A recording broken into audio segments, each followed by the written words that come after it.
Hey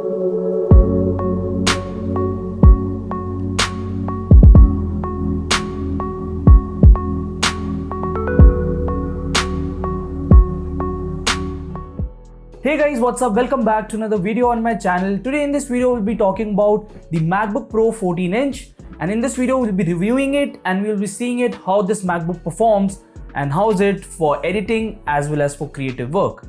Hi guys, I'm your Shaumit Seth, and without any further ado, let's get started.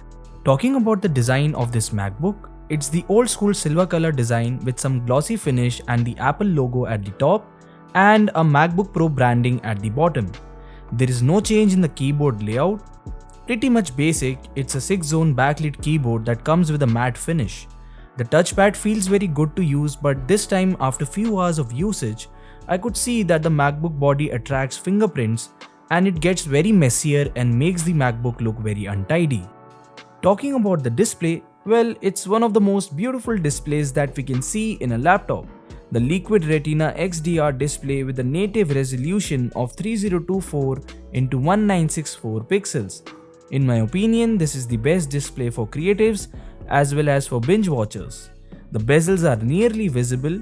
The display comes with a DCI-P3 rating of 77.6% and 109.6% sRGB, making the display very suitable for color grading and video editing.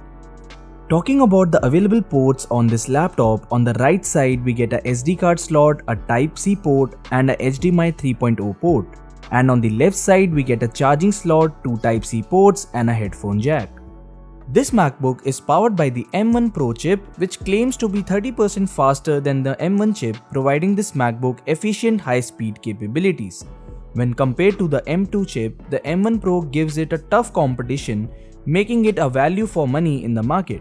The combination of a high-speed 512GB SSD and 16GB memory makes this MacBook a beast creative laptop. I bought this laptop for 1,58,000, and trust me, under this price it would be very difficult to get a laptop with such good performance. Overall, this MacBook is really great for people who are looking for a professional and powerful update for their work, especially for creators because of its powerful speaker system,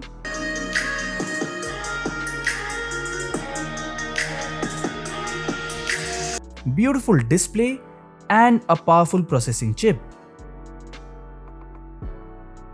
Okay guys, with that being said, we come to the end of this video. So this was my take on the MacBook Pro 14-inch. I hope you have enjoyed this video. If you have any queries regarding the MacBook Pro, then you can feel free to ask me in the comment section below and I would be happy to answer to all of them. With that being said, if you're new here, then do consider hitting the subscribe button and also pressing the bell icon so that you get notified whenever we upload a new video. With that being said, this is Shaumit Seth signing off. Peace.